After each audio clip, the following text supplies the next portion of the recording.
Everyone, welcome back to my YouTube channel. पिछले video में हमने काफ़ी टॉपिक्स कवर कर लिए थे, जैसे meaning of human activity, type of human activity, economic activity, non economic activity, kind of economic activities, business, profession, employment, difference between business, profession, employment, non economic activity, difference between economic and non economic activity. ये सारे topics हमने part 1 में cover किए हैं। अब हम part 2 में इसके आगे वाले टॉपिक्स कवर करेंगे। So let get started. आज हमारा फर्स्ट टॉपिक होगा concept and characteristics of business. Meaning of business. Business का मतलब क्या होता है? Business is an organisation comprising people who strive together to achieve common objective and goals. कहते हैं कि बिजनेस एक ऑर्गेनाइजेशन होती है जिसमें बहुत सारे बंदे होते हैं, बहुत सारे पीपल होते हैं। वो इकट्ठे इसलिए होते हैं क्योंकि उनका कोई कॉमन गोल होगा, कोई ऑब्जेक्टिव होगा कॉमन, उसको अचीव करने के लिए वो सारे बंदे एक साथ एक ऑर्गेनाइजेशन में काम करते हैं। किसी एक ऑब्जेक्टिव को अचीव करने के लिए जब बहुत सारे बंदे काम करते हैं तब उससे कहते हैं हम ये बिज़नेस हो रहा है। और इनकी डेफिनेशन देखते हैं। जैसे हमने पेपर में अगर आ जाए कि डिफाइन बिजनेस, तो हमने डेफिनेशन ही देनी होती है जो कि पॉइंट टू पॉइंट होती है। जो ऑथर होता है उसके पॉइंट टू पॉइंट लिरिक्स से होती है। जैसे इसमें मैंने लिखी है definition according to Lewis H Haney. Business is a human activity directed toward producing or acquiring wealth through buying and selling of goods। कहते हैं कि बिजनेस, ऑथर क्या कहते हैं कि बिजनेस एक ह्यूमन एक्टिविटी है जो किसकी ओर डायरेक्ट करती है, मतलब किसकी ओर हमें इशारा करती है कि हमें ने गुड्स जो है वो प्रोड्यूस या अक्योर करने हैं। प्रोडक्शन को तो आपको पता है कि गुड्स बनाना, अक्योर का मतलब होता है कि किसी और ने प्रोड्यूस किए और उस प्रोड्यूस्ड गुड को एक ऑर्गेनाइजेशन ने ख़रीदा और उससे फर्दर प्रोडक्शन की, ठीक है, उसको कहते हैं अक्योर करना, और आगे सेल कर दिया, जिससे कि वेल्थ जनरेट होती है। गुड्स की बाइंग एंड सेलिंग करने से वो होती है, वेल्थ जनरेट होती है। इसकी वैसे बुक में फीचर नहीं है, वैसे ही मैंने लिख दिए हैं फीचर्स ऑफ बिजनेस आर। इसके फीचर क्या हो सकते हैं? अर्निंग प्रॉफिट अर्न करना बिजनेस का एक फीचर है ना। रिस्क टेकिंग, रिस्क लेगा बिजनेस तो उसी को प्रॉफिट होगा। हमने पढ़ा ही है, ये हमें पता है कि जितना तक कोई बिजनेस रिस्क ना ले तब तक उसको प्रॉफिट नहीं होता। Next is exchange of goods and services. Goods को एंड सर्विसेज को एक्सचेंज करना, मतलब बाइंग एंड सेलिंग करना, ये भी इसका एक फ़ीचर है। कस्टमर सेटिस्फेक्शन की, अपने कस्टमर्स को सेटिस्फाई करना, ये भी बिज़नेस का एक बहुत बड़ा फीचर है। अगर उसके कस्टमर ही सेटिस्फाइड नहीं होंगे तो कोई बिज़नेस रन नहीं कर सकता। एंड नेक्स्ट इज़ कैरेक्टरिस्टिक्स और नेचर ऑफ बिजनेस। यहाँ पे मैंने 1 2 3 4 5 6 लिखे हुए हैं। First is economic activity, production और procurement of goods and services, dealing in goods and services regularly, sales और exchange of goods and services for satisfying need, uncertainty of risk और return और रिस्क, प्रॉफिट अर्निंग। ये 6 हैं। अब हम इनको detail में स्टडी करते हैं। ऐसे डायग्राम आप फ्लो चार्ट वगैरह से बनाते रहोगे तो आपका पेपर बहुत इफेक्टिव लगेगा। जो चेकर होगा उसके ऊपर बहुत अच्छा इंप्रेशन भी पड़ेगा। हेयर टॉपिक फर्स्ट है, point 1, and economic activity. Economic activity हमने पिछले वीडियो में भी देखा था कि जो वो इकोनॉमिक एक्टिविटी वो वाली एक्टिविटी होती है जिसमें प्रॉफिट अर्न होता है ना। अब हम देखते हैं further. Business is an economic activity business because its main objective is to earn profit and expand business. कहते हैं कि बिजनेस एक इकोनॉमिक एक्टिविटी है। इकोनॉमिक एक्टिविटी मतलब इसने प्रॉफिट अर्न करना होता है। इसका मेन मोटिव क्या है कि मैंने मनी अर्न करनी है, ठीक है। क्यों है एक इकोनॉमिक एक्टिविटी? क्योंकि इसका ज़्यादा होता है मकसद कि मैंने प्रॉफिट अर्न करना है और अपना बिजनेस बढ़ाना है। स्मॉल से शुरू होता है बिजनेस, तो स्मॉल ही नहीं रह जाता। हर एक बंदे का ये डिज़ायर होती है कि मैंने अपना बिजनेस बड़ा करना है, इंटरनेशनल लेवल तक लेके जाना है। इट्स मेन मोटिव और goal is to earn money and livelihood, not for psychological satisfaction. कहते हैं इसका मेन मोटिव क्या होता है कि एक तो मनी अर्न करना है जिससे कि उसकी लाइवलीहुड भी मेंटेन हो और उसके जो डिज़ायर्स हैं वो भी फुलफ़िल हों, जो उसकी नीड्स हैं, वांट्स हैं, वो भी फुलफ़िल हों। ये नहीं कि सिर्फ साइकोलॉजिकल सेटिस्फेक्शन के लिए ये नहीं होती। बिजनेस एक साइकोलॉजिकल सेटिस्फेक्शन के लिए ओपन नहीं किया जाता। ये बिल्कुल भी मत लिख लेना। Psychological satisfaction non economic activity में मिलती है, इकोनॉमिक एक्टिविटी में जस्ट मनी मिलती है। सेकेंड वन इज़ प्रोडक्शन और procurement of goods and services. Business exists to satisfy the wants of the customers कहते हैं कि बिज़नेस किस लिए खड़ा किया जाता है कि जो उसके कंज्यूमर्स हैं, कस्टमर्स हैं, उनकी जो नीड्स हैं वो सेटिस्फाई हो जाएं, जो उनकी ज़रूरतें हैं वो पूरी हो जाएं। Thus every business enterprise either manufacture the goods जैसे pen, text book, furniture etcetera और acquire them from a producer to be future sold to the consumer। कहते हैं कि या तो वो सारे सॉरी कहते हैं कि दो प्रकार के बिजनेस हो सकते हैं। कहते हैं कि एक तो प्रोडक्शन खुद करेगा, मैन्युफैक्चर खुद करेगा, जैसे पेन बना लिया, टेक्स्ट बुक बना लिया, फर्नीचर बना लिया। और कई करते हैं किसी और से गुड्स अक्योर कर लेते हैं, किसी और से गुड ले लेते हैं और फर्दर अपने जो कस्टमर्स हैं उनको कर देते हैं, सेल कर देते हैं। जैसे बैंकिंग हो गया, इंश्योरेंस हो गया, सर्विसेज हो गया, sorry banking and insurance are services, ये दोनों सर्विसेज होती हैं। गुड्स दो कह लो आप, मैन्युफैक्चर किया जहाँ एक्वायर किया, और सर्विस क्या होती है जैसे बैंक और इंश्योरेंस वाले वो हमें इन रिटर्न कुछ नहीं देते कि जैसे हमने उनको प्रीमियम दिया और उन्होंने रिटर्न में हमें कोई गुड्स या कोई चीज़ दे दी, वो हमें बाद में सर्विस प्रोवाइड करते हैं। जैसे इंश्योरेंस की हो तो कोई नुकसान हो, जैसे गाड़ी के आपने इंश्योरेंस की हो, उसका एक्सीडेंट हो जाए तो वो इंश्योरेंस वाले क्लेम कर लेते होते हैं। वो क्या कि हमें सर्विस प्रोवाइड की, ठीक है, वो हमें गुड्स वगैरह नहीं देते, इसे सर्विस कहते हैं। और मैन्युफैक्चर हुआ गुड्स जहाँ उसका अक्योर हुआ वो हमें गुड्स कहते हैं और उसकी सेल परचेज होती है। Okay, and third point is dealing in goods and services on a regular basis. कहते हैं कि गुड्स एंड सर्विसेज की जो डीलिंग होती है कि इनकी सेल परचेज जो होती है वो रेगुलर बेसिस पे होनी चाहिए, ये नहीं कि बीच में छोड़ दिया काम। Business involve dealing in a goods और services on a regular and recurring basis. कहते हैं कि बिजनेस उसे कहते हैं जिसमें गुड्स और सर्विसेज रेगुलर और रीअकरिंग बेसिस पे होती रहती हैं। रीअकरिंग मतलब दोबारा से शुरू हो जाना, दोबारा से अकर कर जाना। कहते हैं कि बिज़नेस हम उसे ही कहते हैं कि जो गुड्स और सर्विसेज की रेगुलर और रीअकरिंग डीलिंग करता रहता है। अगर बिज़नेस एक बार स्टॉप कर दी उसने गुड्स और सर्विसेज की एक्सचेंज करनी, तो वो बिज़नेस नहीं कहलाया जाएगा। One single transaction does not constitute business. अगर आप कह दो कि मैंने एक ट्रांजैक्शन कर दी, जैसे कि मेरे पास से एक रेडियो था और मैंने सेल कर दिया किसी को, ये मैं नहीं कह सकती कि मैंने रेडियो का बिज़नेस खोल लिया, नहीं, ये मेरा बिज़नेस नहीं हुआ। सिंगल ट्रांजैक्शन कभी भी बिज़नेस नहीं बनती। Okay, and fourth point is sale और exchange of goods and services for the satisfaction of human need. कहते हैं कि सेल और एक्सचेंज करना, गुड सर्विसेज की सेल एक्सचेंज होती है ताकि जो ह्यूमन की नीड्स है वो सेटिस्फाई हो सके। पिछले में हमने कहा कि इसकी रेगुलर डीलिंग होनी चाहिए, इसमें हम कह रहे हैं कि जो कस्टमर की नीड्स है वो सेटिस्फाई होने चाहिए। One essential characteristics of business is that there should be sale और एक्सचेंज ऑफ गुड्स और services between the seller and the buyer directly और इनडायरेक्टली। कहते हैं कि एक मेन फीचर इसका बिजनेस का ये भी है कि इसमें जो एक्सचेंज होती है, सेल और exchange of goods and services, किनके बीच में, सेलर में और बायर में, ये जो होती हैं वो कंज्यूमर की नीड्स को सेटिस्फाई करनी चाहिए। डायरेक्टली हो या इनडायरेक्टली वो उसकी नीड्स को सेटिस्फाई करना चाहिए। इसमें मैंने सेटिस्फाई वाला पॉइंट नहीं लिखा, सॉरी फॉर डैट, लेकिन इसमें ये भी ऐड कर लेना कि जो सेल और एक्सचेंज होती है, सेल परचेज होती है गुड्स एंड सर्विसेज की, वो ह्यूमन नीड को सेटिस्फाई भी करनी चाहिए। बेशक वो डायरेक्टली हो रही है या इनडायरेक्टली हो रही है, बट ह्यूमन नीड सेटिस्फाई होनी ही चाहिए। Example, cooking food at home for family is not a business, however cooking food in a restaurant for a customer and charging from customer is business। ये example गलत लिखी गई है, ये यहाँ पे कर लो ऊपर, ये रहने दो, ये गलत लिखी गई है। Next is profit earning. Fifth point हमारा क्या है, प्रॉफिट अर्निंग। आ गए हम मेन कैरेक्टर पे बिजनेस के कि इसने प्रॉफिट तो भाई अर्न करना ही करना है, पैसा मुझे चाहिए, बिजनेस को पैसा हमेशा चाहिए ही चाहिए। The main of every business is to earn income by way of profit.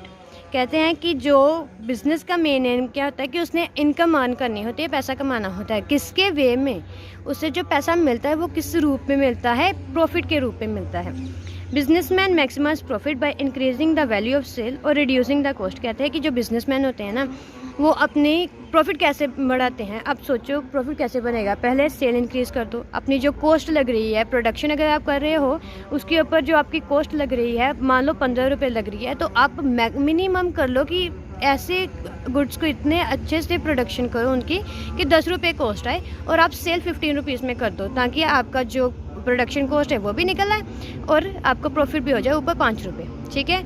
यही कहते हैं कि बिजनेसमैन हमेशा क्या ट्राई करता है कि उसका प्रॉफिट ज़्यादा से ज़्यादा हो, जिससे वो कैसे कर सकता है, सेल ज़्यादा कर दी, अपने गुड्स की क्वालिटी अच्छी कर दोगे तो सेल ऑब्वियसली ज़्यादा हो जाएगी, प्राइस थोड़ा रीज़नेबल प्राइस रख दो और क्वालिटी उसकी अच्छी कर दो तो ऑटोमेटिकली आपकी सेल बढ़ जाएगी, और कॉस्ट जो लग रही है उस गुड को बनाने के लिए वो भी थोड़ी कम कर दो। No business can survive for long without earning profit. कोई बिजनेस अगर ज़्यादा देर तक प्रॉफिट नहीं अर्न कर रहा वो ज़्यादा देर तक सर्वाइव नहीं कर पाएगा। ये एक कह लो आप रूल ही है, ठीक है, कि अगर कोई बिजनेस रेगुलरली हर साल के बाद वो लॉस पे जा रहा है तो वो कभी भी सर्वाइव मार्केट में, इतने हार्ड कंपटीशन में सर्वाइव कभी नहीं कर सकता। And sixth and last point is uncertainty of risk. Every business undertaking is expose to risk and uncertainties. कहते हैं कि हर बिजनेस जो होता है वो रिस्क और अनसर्टेनिटीज़ में को फेस करता ही करता है, एक्सपोज होता ही होता है उनके सामने। कोई ऐसा बिजनेस नहीं है जो आज तक जिसको कोई रिस्क ना हुआ है, जिसके साथ कोई अनसर्टेनिटी ना हो, जैसे कि उनका कोई नुकसान ना हुआ हो, ऐसा कोई बिजनेस नहीं है। Business is influenced by the future event and future is always uncertain. कहते हैं कि जो बिजनेस होता है वह फ्यूचर की इवेंट से उसको फ़र्क पड़ता है। फ़र्क पड़ना मतलब कि वो उसको इफेक्ट करता है कि अगर आगे जाके फ्यूचर में जो भी चेंजेस होंगे वो बिज़नेस को इफेक्ट करेंगे। तो ये जो फ्यूचर होता है वो ऑलवेज अनसर्टेन होता है, कोई इसे प्रिडिक्ट नहीं कर सकता। ये इम्पॉसिबल होता है कि आप अपना फ्यूचर जान सको। There are chances of a price fluctuation, demand changes, consumer like and disliking. कहते हैं कि जैसे मान लो आगे जाके इन फ्यूचर में जाके प्राइसेस में चेंज कर दें। मान लो आपका पेन की फैक्ट्री है, ब्लू बॉल पेन आप बना रहे हो, तो आपके और भी कंपटीटर होंगे। आपका पेन जो है वो 10 रुपीज़ में है, सेम क्वालिटी, सेम वैसे वाला ही, और सेम वही दूसरे जो आपके कंपटीटर है वो 5 रुपीज़ में सेल कर रहे हैं। प्राइस फ्लक्चुएट कर गया है ना, तो ये आपको लॉस में लेके जा सकता है। आपको भी प्राइस अपना कम करना पड़ेगा। आपकी प्रोडक्शन कॉस्ट आ रही है 10 रुपये और आप सेल कर रहे हो 5 रुपये में, आपको लॉस अल्टीमेटली होगा। ठीक है, आगे समझ लो जैसे डिमांड चेंज हो जाती है, क्लॉथ्स की डिमांड रेगुलरली चेंज होती रहती है कि कंज्यूमर जो होते हैं उनके टेस्ट बदलता रहता है। कभी किसी को कॉटन चाहिए, सिल्क चाहिए, कोई फैब्रिक चाहिए, कभी कोई फैब्रिक चाहिए, डिमांड चेंज होती रहती है। टेक्नोलॉजी जो होती है, जो उनकी मशीन्स होती हैं वो भी आउटडेटेड हो जाती होती हैं कई बार, जिससे कि अनसर्टेनिटीज़ आ जाती हैं और बिज़नेस रिस्क में चला जाता है। कंज्यूमर की लाइकिंग्स डिसलाइकिंग्स भी बहुत ज़्यादा मैटर करती हैं कि कंज्यूमर को ही हमने गुड सेल करना है। पूरा बिज़नेस एक कंज्यूमर के सर पर टिका हुआ है। अगर उसी को ही गुड्स अच्छे नहीं लगे, उसी को पसंद नहीं आए, वही सेटिस्फाइड नहीं हुआ, तो आपका बिज़नेस लॉस में जा सकता है। देयर में भी आ फायर, जहाँ और कह लो फायर लग गई कहीं पे, अर्थक्वेक आ गया, स्ट्राइक बाय वर्कर ने स्ट्राइक कर दिया कि हमारी जो इनकम वो बढ़ाओ। All these factors make a business undertaking risky and uncertain. ये वाले सारे फैक्टर बिजनेस को रिस्क में ला सकते हैं और अनसर्टेनिटीज़ प्रोड्यूस कर लेते होते हैं। ये कर लिए हमने 6 पॉइंट्स। आगे सम अदर कैरेक्टरिस्टिक्स जैसे मैंने हेडिंग लिखी हुए हैं, अगर आपको अच्छा लगे कोई तो आप ये भी ऐड कर सकते हो, इससे ज़्यादा ही नंबर मिलेंगे आपको। सेपरेट एंटिटी की एक बिज़नेस की ये भी करैक्टर है कि उसकी एक पूरी की पूरी अलग पहचान होती है। एंटिटी मतलब पहचान, उसकी बिज़नेस की पूरी अलग पहचान होती है। 8th पॉइंट जैसे सेपरेट ओनरशिप। कोई थर्ड पार्टी या कह लो कोई और ऑर्गेनाइजेशन ये नहीं कह सकती कि आप जो जैसा मेरा कोई बिज़नेस है, कोई दूसरा बंदा आके नहीं कह सकता कि ये मेरा बिज़नेस है, मेरा बिज़नेस मेरा ही रहेगा, उसकी ओनरशिप सिर्फ मेरी है। सेपरेट मैनेजमेंट, कोई थर्ड पार्टी की मैनेजमेंट आके मेरे बिज़नेस में कोई चेंजेस नहीं ला सकती। मेरी अपनी मैनेजमेंट है और मेरा अपना ही बिज़नेस है, कोई किसी इसके साथ छेड़छाड़ नहीं कर सकता। इंडिपेंडेंट रिस्क बेयरिंग, कि जो भी रिस्क आया वो बिज़नेस को खुद ही बेयर करना पड़ेगा, किसी और कोई थर्ड पार्टी आके नहीं कह सकती कि हाँ भाई तेरे वनडे का मैं ले लेता हूँ, रिस्क तेरा मैं ले लेता हूँ, ऐसे नहीं हो सकता। कंटिन्यूटी ऑफ ट्रांजैक्शन और कंटिन्यूस प्रोसेस। एक बिज़नेस एक कंटिन्यूस प्रोसेस है, जैसे हमने पीछे भी कहा कि अगर एक बार आपकी ट्रांजैक्शन रुक गई तो आप दोबारा से उसको फिर आप ये नहीं कह सकते हमने बिज़नेस शुरू किया। सिंगल ट्रांजैक्शन कभी भी बिज़नेस नहीं कहलाई जाती, ये बिज़नेस एक कंटिन्यूस प्रोसेस है। सोशल रिस्पॉन्सिबिलिटी, बिज़नेस की एक सोशल रिस्पॉन्सिबिलिटी भी होती है, उसने सोसाइटी के लिए भी बहुत सारे काम करने होते हैं, ये भी उसकी रिस्पॉन्सिबिलिटी है। यहाँ पे हमने कवर की ये कैरेक्टरिस्टिक्स। फर्दर हम ऑब्जेक्टिव पे जाते हैं। मल्टीपल ऑब्जेक्टिव ऑफ बिज़नेस के मल्टीपल ऑब्जेक्टिव होते हैं, अब उनको पढ़ते हैं। Every businessman set objective of his business. हर एक बिजनेसमैन अपने बिजनेस के लिए एक ऑब्जेक्टिव सेट करता है। The objective is mostly in a specific form which exactly show what to do. कहते हैं कि जो ऑब्जेक्टिव होता है ना, ऑब्जेक्टिव लगा लो, जैसे गोली हो गया, वो स्पेसिफिक फॉर्म में होता है कि जो बिल्कुल टू द पॉइंट डायरेक्ट कर रहा है कि बंदे को बता रहा है कि तूने यही करना है, ठीक है, कि क्या करना है वो एग्जैक्टली शो हो रहा है।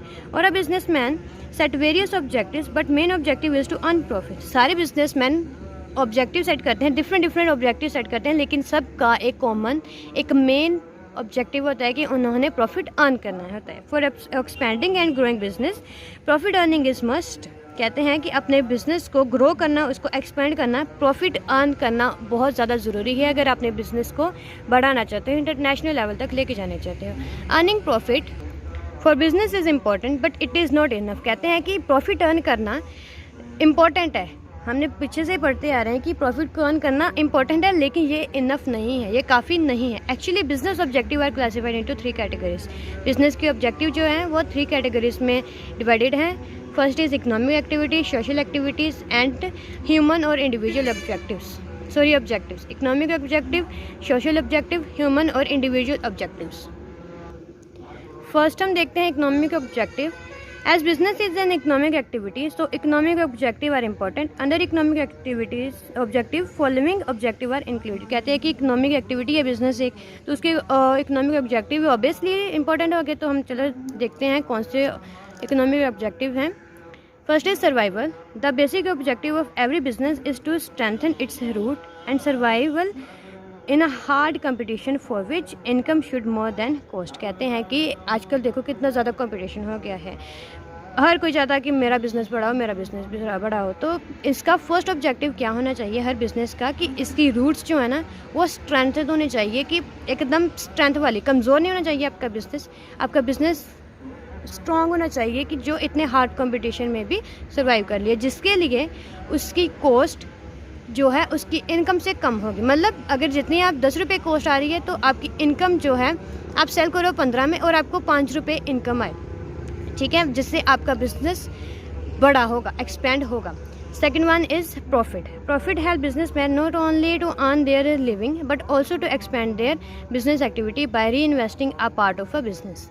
कहते हैं कि बिजनेसमैन जो है प्रॉफिट की मदद से अपना अकेला लाइवलीहुड ही नहीं, अपनी लिविंग ही नहीं मेंटेन करता, वो अपने बिज़नेस को भी बड़ा करता है। हाँ, ये करता है। कैसे बिजनेस को बड़ा करता है कि जो प्रॉफिट का पार्ट उससे बच गया है, सारे एक्सपेंडिचर निकाल के जो प्रॉफिट का पार्ट उससे बच गया उसको अपने भी बिज़नेस में री इन्वेस्ट कर लेता होता है। वही बंदा अपने ही बिज़नेस में अपने ही प्रॉफिट को री इन्वेस्ट करके अपने बिज़नेस को क्या कर लेता है, expand. And third one is growth. Success of every business is depend upon growth of business.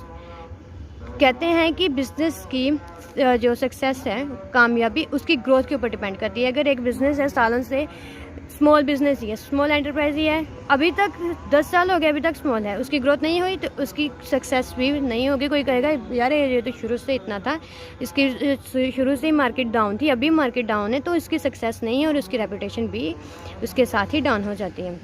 जो survive in a market business should maintain growth rate by regular supply of goods and services. कहते हैं कि अपने आप को उस market में survive, अपने आप को मार्केट में टिकाने के लिए बिजनेस को अपनी ग्रोथ रेट मेंटेन करके रखनी पड़ेगी। ग्रोथ रेट अब कैसे मेंटेन होगी? Regular supply of goods and services. Goods and services regularly supply किए जाए। अब देखो, अगर कोई बिजनेस है वो अपने goods and services regularly supply नहीं कर रहा, आज एक गुड आया, अगले गुड की सप्लाई हो रही है 2 मंथ के बाद, ठीक है, तो ये ऐसा क्या होगा कि उसकी रेपुटेशन डाउन होगी, उसको अर्निंग भी तो 2 हफ्ते बाद ही होगी, 2 मंथ्स बाद ही होगी। कई बार होते हैं कि बल्क में गुड्स परचेज कर लेते हैं और क्रेडिट पे ले लेते हैं, मतलब उधारी पे ले लेते हैं, फिर इनकम नहीं हुई तो बिजनेस एक्सपेंड करने का टाइम और इनकम दोनों ही नहीं होंगे तो बिजनेस छोटे का छोटा ही रह जाएगा। ये थे हमारे इकोनॉमिक ऑब्जेक्टिव। फर्दर हम पढ़ते हैं social objective. Here are some social objectives. First is supply of desired quality of product. कहते हैं सोशल, अब आ गई सोसाइटी को हमें गुड्स बेचते हैं तो हमारे गुड्स कैसे होने चाहिए? उनकी क्वालिटी बहुत अच्छी होनी चाहिए, जैसी आगे बंदा चाहता है उसकी क्वालिटी वैसी होनी चाहिए, अच्छी होनी चाहिए, लॉन्ग लास्टिंग, जो ड्यूरेबल हो। ड्यूरेबल मतलब जो ज़्यादा टाइम तक टिक जाए, ऐसी क्वालिटी होनी चाहिए। The society expect to get quality goods and services from a business at a reasonable price. कहते हैं कि जो सोसाइटी होती है ना वो एक्सपेक्ट करती हैं कि हाँ ये वाला बिजनेस हमें अच्छे गुड्स और सर्विसेज, अच्छी क्वालिटी वाले गुड्स और सर्विसेज प्रोवाइड करेगा और उनका प्राइस भी रीजनेबल होगा। रीजनेबल मतलब जायज़ होगा प्राइस, ना ज़्यादा ना कम, एक्सप्लॉयटेशन का कोई नामो निशान होगा। It is duty of a business to provide better quality product and charge price according to the quality of a goods and services provided to the society. कहते हैं कि ये बिजनेस की ड्यूटी होती है कि उसने पहले तो गुड्स एंड सर्विसेज अच्छे प्रोवाइड करने हैं, ठीक है, और सेकंड ड्यूटी उसकी होती है कि उसने जो चार्जेस लेने हैं, जो उनको प्राइस सेट करके देना है अपनी गुड्स के का जो प्राइस सेट हुआ है वो रीज़नेबल होना चाहिए। ऐसा ना कस्टमर को फील हो कि मुझे इसने एक्सप्लॉइट किया, ऐसा बिल्कुल फील नहीं होना चाहिए। और जो गुड्स की क्वालिटी होती है उसका प्राइस होता है वो भी अच्छा होना चाहिए जो सोसाइटी को सेटिस्फाई करे और आपका कस्टमर्स का जैसे कस्टमर बढ़े, आपके कम ना हो, आपके कस्टमर बढ़े। Second one is avoidance of unfair trade practice. Avoid करना किसको? अनफेयर ट्रेड प्रैक्टिस को। जो आप गलत धंधा करते हो, गलत काम करते हो, गलत ट्रेड करते हैं, वो उसे अवॉइड करो, उसे बंद करो। In every society activities such as hoarding, black market and over charging are consider undesirable. कहते हैं कि आज हर सोसाइटी में hoarding, black market, over charging जैसी अनफेयर ट्रेड प्रैक्टिस हो रही हैं। होर्डिंग मतलब कि जैसे बल्क में गुड्स आके ले लेना, रख लेना, लेकिन सीक्रेटली किसी को पता नहीं चलना कि रख ली और बाद में आप हाई प्राइजेस पे उसे सेल कर लो, ऐसा नहीं होना चाहिए। ब्लैक मार्केट काला धंधा नहीं करना चाहिए और ओवर चार्जिंग, ज़्यादा चार्ज नहीं करना चाहिए। जितनी गुड की कीमत है उतनी ही चार्ज करनी चाहिए। ये हो रहा है बट ये नहीं चाहिए मार्केट में। Misleading advertisement often give a false impression about the quality of a product. अब आजकल के कॉमन हो गया है, आजकल ये कॉमन हो गया है कि जो एडवर्टीजमेंट होती हैं वो ज़्यादा बड़ा चढ़ा के दिखा देते हैं कि ऐसा गुड है, हमारा ऐसा गुड है, लेकिन जब हम उसे पर्सनली यूज़ करते हैं तो कोई है कि एडवर्टीजमेंट से पूरी मैच करे कि हाँ भाई एड इसकी अच्छी आई थी और ये गुड भी अच्छा है। ज़्यादातर जो गुड्स होते हैं एडवर्टीजमेंट के अकॉर्डिंग नहीं निकलते। This is not only reduce reputation of a business but also punishable in I of law. कहते हैं कि ये बिज़नेस की रेपुटेशन ही नहीं डाउन करता, ये नॉट ओनली कि ये बिज़नेस की रेपुटेशन डाउन करता है, ये लॉ की आइज़ में भी, मतलब कानूनी ये भी एक जुर्म है जिसकी पनिशमेंट भी मिलती है। The punishment can be in form of fine और इम्प्रिजमेंट और बोथ। कहते हैं कि जो पनिशमेंट होती है जहाँ वो फ़ाइन लग सकता है, जहाँ आपको इम्प्रिजमेंट हो सकती है, मतलब आपको जेल हो सकती है, और जहाँ दोनों फ़ाइन भी लग के और जेल भी हो जाती है। इसलिए ये अनफेयर है, इसे अवॉइड करो। Third one is generation of employment generation की सोसाइटी का ये भी काम होता है, बिज़नेस का एक ये भी काम होता है कि अपनी सोसाइटी में एम्प्लॉयमेंट जनरेट करें, एम्प्लॉयमेंट ज़्यादा से ज़्यादा प्रोवाइड करें। The main social objective of business is to generate employment to reduce problem of unemployment from society. कहते हैं कि सोशल ऑब्जेक्टिव इसका ये भी होना चाहिए, मेन ऑब्जेक्टिव सोशल ऑब्जेक्टिव ये होना चाहिए कि जो एम्प्लॉयमेंट है वो भी जनरेट करे ताकि सोसाइटी से अनएम्प्लॉयमेंट, बेरोज़गारी बिल्कुल ख़त्म हो जाए। बिल्कुल नहीं हो सकती लेकिन काफ़ी लेवल तक ख़त्म कर सकती है ये बिजनेस वाले।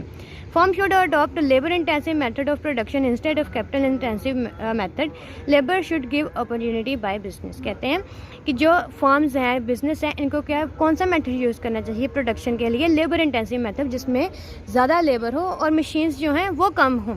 लेबर ज़्यादा काम करे और मशीन कम काम करे। Capital investment method intensive method होता है जिसमें ज़्यादा मशीन काम करे और लेबर कम हो। आजकल वैसे कैपिटल इंटेंसिव मेथड ज़्यादा यूज़ किया जा रहा है बिजनेसेस में, लेकिन ये ऐसा नहीं होना चाहिए। लेबर को अपॉइंट करना चाहिए, उससे काम कराना चाहिए, जिससे अनएम्प्लॉयमेंट भी रिड्यूस होगा।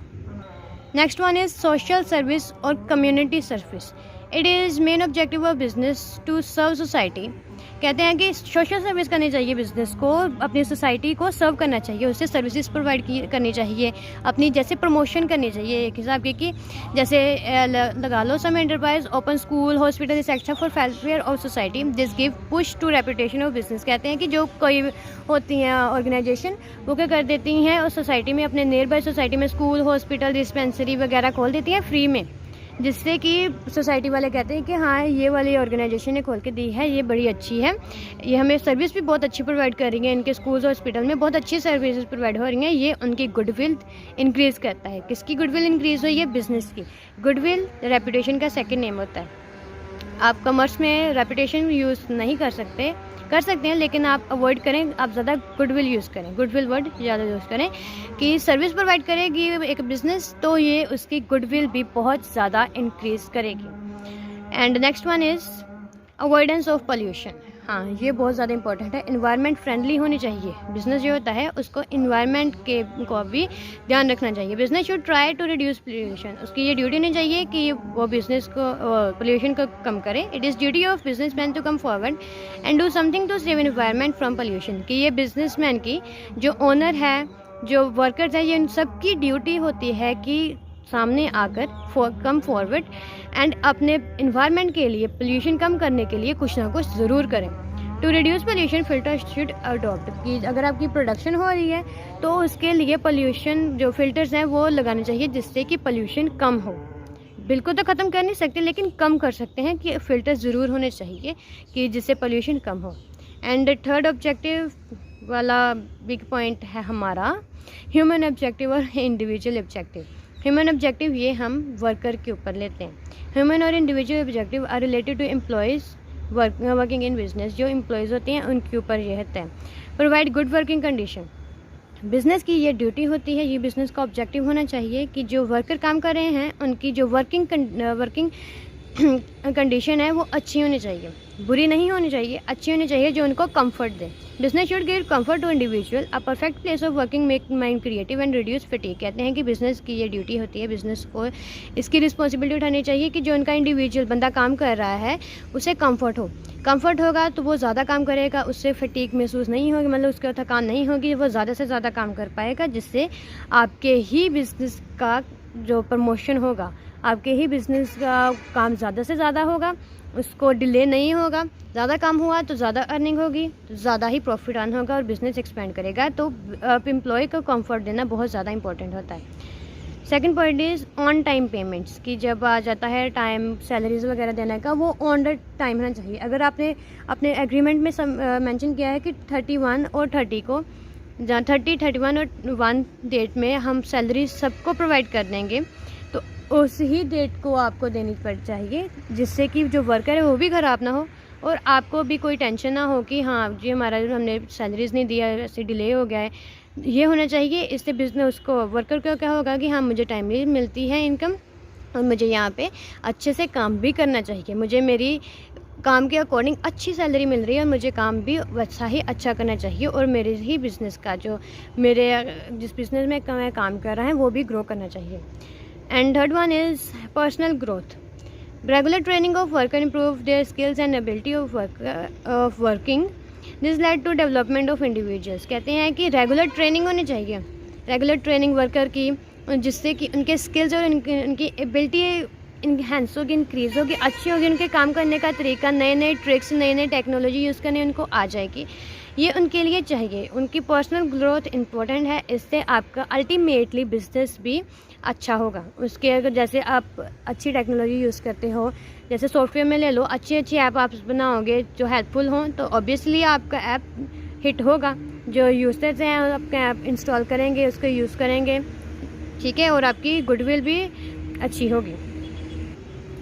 Next one is respect for employees. Employees को रिस्पेक्ट देनी बहुत इंपॉर्टेंट होती है। उनको इल ट्रीट करोगे तो वो कहेंगे कि यार ये तो बहुत गंदा डील करते हैं, हमें यहाँ पे नहीं रहना। Subordinate in organisation should treated respectfully. This make them comfortable and make them creative. कि जो सबॉर्डिनेट होते हैं वो रिस्पेक्टफुली ट्रीट किए जाने चाहिए। बड़े जो होते हैं, सुपीरियर होते हैं, वो ये नहीं जताएं कि हम आपके सुपीरियर हैं और आपको बिल्कुल हमारे ही अकॉर्डिंग काम करना है।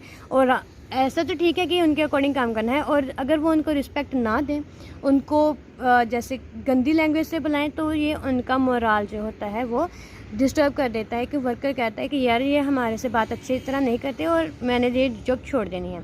ऐसा नहीं होना चाहिए। बिजनेस उसको वर्कर को कंफर्ट प्रोवाइड करो, उससे क्रिएटिवनेस उसको मिलेगी। अगर आप उसके साथ फ्रेंडली होगे, उसको रिस्पेक्ट दोगे, तो बिज़नेस वाला जो वर्कर है वो आपका काम बहुत अच्छे से करेगा। Next one is special benefit. Providing special benefit such as house facility, medical facility, free education of children etcetera. ऐसे अगर आप स्पेशल बेनिफिट प्रोवाइड करोगे तो वो बंदा कहेगा यार ऐसे इसको मिला है, कितना अच्छा मिला है, इसको बेनिफिट हुआ है, मैं भी अच्छा काम करूँगा और मुझे भी ये बेनिफिट होगा। ऑब्जेक्टिव ये भी होता है बिज़नेस का कि वर्कर को मोटिवेट करो और उससे ज़्यादा से ज़्यादा काम लो जिससे कि आपका ही बिज़नेस ज़्यादा इम्प्रूव हो। ठीक है, जैसे हाउस फैसिलिटी प्रोवाइड कर दी कि हाउस दे दिया, उसको सैलरी नहीं दी, हाउस दे दिया, मेडिकल फैसिलिटी प्रोवाइड कर दी कि ट्रीटमेंट उसका फ्री हो गया, एजुकेशन फ्री कर दी। ये उनको मोटिवेशन हो गया, एक उनको मोटिवेशन प्रोवाइड कर दिया बिज़नेस ने। ये भी एक उनका ऑब्जेक्टिव होता है। यहाँ पे हमारे सारे बिज़नेस के ऑब्जेक्टिव ख़त्म हो जाते हैं। आज थोड़ी वीडियो लंबी जाएगी क्योंकि फिर ज़्यादा पार्ट हो जाएं तो थोड़ी प्रॉब्लम हो जाती है। नेक्स्ट हम करते हैं role of profit in business. अब प्रॉफिट का बिज़नेस में रोल है क्या? हम तब से पढ़ रहे हैं बिज़नेस प्रॉफिट होना चाहिए, प्रॉफिट होना चाहिए, प्रॉफिट होना चाहिए। क्यों होना चाहिए? रोल क्या है इसका? अब वो जानते हैं। रोल ऑफ प्रॉफिट, यहाँ पे मैंने एक और डायग्राम बना के दी है, आप इसको कॉपी भी कर सकते हैं। फर्स्ट रोल क्या है इसका? सर्वाइवल के लिए इंपॉर्टेंट है। Expansion and growth, symbol of efficiency, reward of risk bearing, help to gain goodwill. ये इसके 1 2 3 4 5 रोल मैंने पॉइंट्स में डिस्क्राइब किए हैं। अब इनको पढ़ते हैं। First is survival. Profit is essential for survival of an enterprise. कि प्रॉफिट किसके लिए इम्पॉर्टेंट है? कि बिज़नेस सर्वाइव कर जाए, इतने हार्ड कंपटीशन में वो सर्वाइव कर जाए, ये उसके लिए इम्पॉर्टेंट होता है, इसलिए profit. No unit can continue for long if it incur losses for a long कैसे हैं कहते हैं कि अगर कोई बिज़नेस लंबे समय तक जो लॉस बियर करी जा रहा है, उसको लॉस हो ही जा रहा है, इनकेयर करी जा रहा है, तो वो सर्वाइव नहीं कर सकता। मार्केट के प्रेशर में, उसके कंपटीशन में मार्केट पे वो गिर जाएगा, वो बिल्कुल ख़त्म हो जाएगा। इट इज़ अ प्रॉफिट और surplus which enable a unit to meet various expenditure. कहते हैं ये एक प्रॉफिट ही है। प्रॉफिट का सेकंड नेम होता है सरप्लस। ये सिर्फ एक प्रॉफिट और सरप्लस ही है जो एक यूनिट को, एक ऑर्गेनाइजेशन को ये अलाउ करता है कि हाँ तू अपने सारे एक्सपेंडिचर को पूरा कर ले और जो बचा हुआ पार्ट है वो अपने ही बिजनेस में री इन्वेस्ट कर दे। Profit is based of observing various shock. कहते हैं कि प्रॉफिट को कहा गया है कि ये शॉक ऑब्जर्वर है। प्रॉफिट जो होता है वो जैसे रिस्क जैसा शॉक उसे ऑब्जर्व कर लेता है। ठीक है, इससे क्या होता है? बिजनेस की सर्वाइवल हो जाता है बिजनेस का। नेक्स्ट वन है growth and expansion. Profit are the main source for a growth of a business. कहते हैं कि प्रॉफिट हमें पता है कि ग्रोथ और इसकी एक्सपेंशन बिजनेस की जस्ट प्रॉफिट की वजह से ही हो सकती है। A concern must earn fair profit so that it is in a position to finance its growth। कहते हैं कि जो कंसर्न, जैसे कह लेते हैं, ऐसी वर्डिंग यूज़ करोगे तो इफेक्टिव लगेगा। बिजनेस जो है उससे फेयर प्रॉफिट अर्न होना चाहिए कि जिससे वो अपने एक्सपेंडिचर भी मेंटेन कर ले और अपनी फाइनेंस को भी मेंटेन करके रख ले। जो होते हैं प्रॉफिट, उससे एक्सपेंडिचर सारे हो गए और फाइनेंस को भी अच्छी तरह मैनेज करके रख ले कि हाँ अगर इन फ्यूचर कोई रिस्क आया तो उसे मैं इस फाइनेंस से हैंडल कर लूँगा। सॉरी गाइस, लाइटनिंग बहुत कम है तो हाँ, आई थिंक अब आपको विजिबल होगा। Symbol of efficiency. Next point हम करते हैं symbol of efficiency. Profit earning is an enterprise. Profit earning of an enterprise is consider as a measure of efficiency. Efficiency का मतलब है कि कैपेबिलिटी, एक आप कह लो कैपेबिलिटी। एफिशिएंसी मतलब कि कैसा काम कर रहा है, एफिशिएंसी चेक करना। प्रॉफिट कहते हैं कि एक सिंबल है बिजनेस की। एफिशिएंसी चेक करता है कि ये बिजनेस जो है वो काम कैसा कर रहा है, अच्छा कर रहा है, नहीं कर रहा है। अगर प्रॉफिट बहुत अच्छा अर्न हो रहा है तो कहते हैं इसकी हाई एफिशिएंसी। अगर लॉस में जा रहा है तो कहते हैं ज़ीरो एफिशिएंसी है।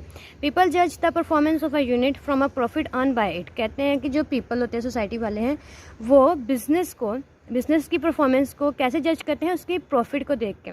The profit indicate success of enterprise. Profit से ही पता चलता है कि बिजनेस कितना सक्सेसफुल है।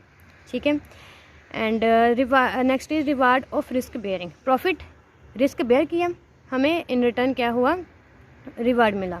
इसका प्रॉफिट के रूप में हमें रिवॉर्ड मिला। Profit is a reward for risk taken in a business. कहते हैं कि हमने प्रॉफिट जो होता है, रिस्क लिया, इन रिटर्न हमें प्रॉफिट मिला। रिस्क का रिटर्न क्या होता है? रिवॉर्ड क्या होता है? हमें प्रॉफिट मिलता है। लॉस भी मिल सकता है, नॉट पक्का ये नहीं होता कि हमें प्रॉफिट ही हो, लॉस भी हो सकता है। लेकिन जैसे हम यहाँ पे कर रहे हैं प्रॉफिट के रोल, तो हम यही लिखेंगे। वैसे आप ये मत सोचना कि रिस्क लो तो प्रॉफिट होगा, लॉस भी हो सकता है, ये आपको खुद ही पता होगा। It is return on investment.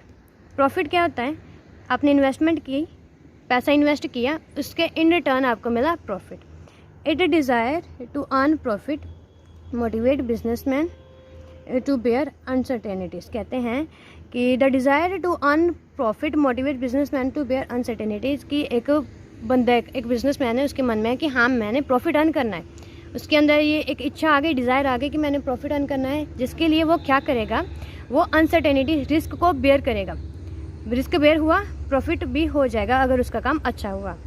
The higher the risk the more is the profit. कहते हैं जितना ज़्यादा आप ज़्यादा रिस्क लोगे, बड़ा काम किया, बड़ा रिस्क लिया, तो आपको प्रॉफिट भी बड़ा होगा। Lower the risk less is the profit. अगर थोड़ा रिस्क लोगे तो आपको प्रॉफिट भी थोड़ा ही होगा। ठीक है। And last point is had to gain goodwill. Again goodwill point, reputation ही होती है गुडविल भी। Profit increase the reputation and goodwill और फॉर्म। कहते हैं कि जो प्रॉफिट है वो रेपुटेशन और गुडविल एक ही चीज़ होती है, आप स्लैश डाल के करना। प्रॉफिट क्या इंक्रीज़ करता है, रेपुटेशन और गुडविल फॉर्म की। It increase value of share in market which attract society की। मार्केट में जो शेयर्स की वैल्यू इंक्रीज़ हो जाती है, आप अगर प्रॉफिट अर्न करते जाओगे तो आपके शेयर्स की जो वैल्यू है वो भी बढ़ती जाएगी। ठीक है। जो कस्टमर्स को, जो सोसाइटी का ध्यान भी अट्रैक्ट करेगी और कस्टमर्स को, शेयर परचेज करने वालों को भी अट्रैक्ट करेगी।